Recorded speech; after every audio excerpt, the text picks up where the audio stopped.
ஒரு வேளை இந்த சக்திவேலும், முத்துவேலும் பாண்டியன் குடும்பத்த காப்பாத்துறதுக்காக நடிக்கிறாங்களா? அப்படிங்கிற ஒரு மைண்ட் செட் நம்ம எல்லார் மண்டையிலயும் ஓடிக்கிட்டே இருக்குங்க. ஏன்னா முன்னாடி எபிசோட்ல அவங்க செஞ்ச வேலைகள் அந்த மாதிரி. ஆனா, இப்ப நடக்கிற கதையே எல்லாத்துக்கும் ஆப்போசிட்டா இருக்குங்க. என்ன அப்படின்னு பார்த்தீங்கன்னா, நேத்து தான் ராஜி அவங்களோட அப்பா அதாவது சக்திவேல பிடிச்சு கட்டிப்பிடிச்சு அழுதுட்டு இருந்தாங்க. சக்திவேல் எப்படியும் தன்னோட மகளுக்கு எப்பவுமே தன்னுடைய லவ்வ தூரம் இருந்தாலும் காட்டிட்டு இருந்தாரு.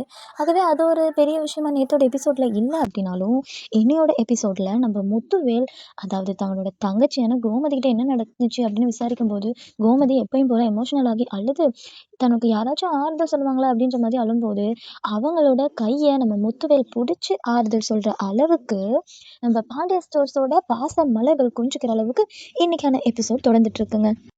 அண்ணன் தம்பி பாசத்துல நம்ம பழனி எப்பவுமே அடிச்சுக்க முடியாதுன்னு நமக்கு நல்லாவே தெரியும். முத்துவேல் சக்திவேலுமே தன்னுடைய அன்பை இப்படி காட்டும்போது பழனி சும்மா இருப்பாரா? அப்ப பழனியும் உன்னையோட எபிசோட்ல ஜெயிலுக்குள்ள போயிட்டு தன்னுடைய அக்காவையும் அக்கா குடும்பத்தையும் விசாரிச்சு ரொம்பவே கவலைப்படுறாரு. அது மட்டும் இல்ல தன்னுடைய அண்ணன்களை காப்பாற்ற முடியாதா அப்படின்ற மாதிரியும் கேட்குறாரு. என்னையோட எபிசோட்கான ஹைலைட்ஸ் அவ்வளோதான். ஆனாலும் இந்த எபிசோட் இன்னுமே தொடரும் அப்படின்னு தான் எதிர்பார்க்கலாம். அண்ணன் தம்பி காப்பாத்துறாங்களோ இல்லையோ இது பார்க்க கொஞ்சம் நல்லா இருக்கு. ஆனா வில்லன்கள் இல்லாம இந்த சீரியல் எப்படி நகரும் அப்படிங்கிறதும் ஒரு டவுட் இருக்கு. இதுல இன்னொரு சீக்ரெட் வில்லியா இருக்கிற நம்ம பழனியோட வைஃப் இதுல கொஞ்சம் இடையிறுவாங்க அப்படின்னும் எதிர்பார்க்கலாம்.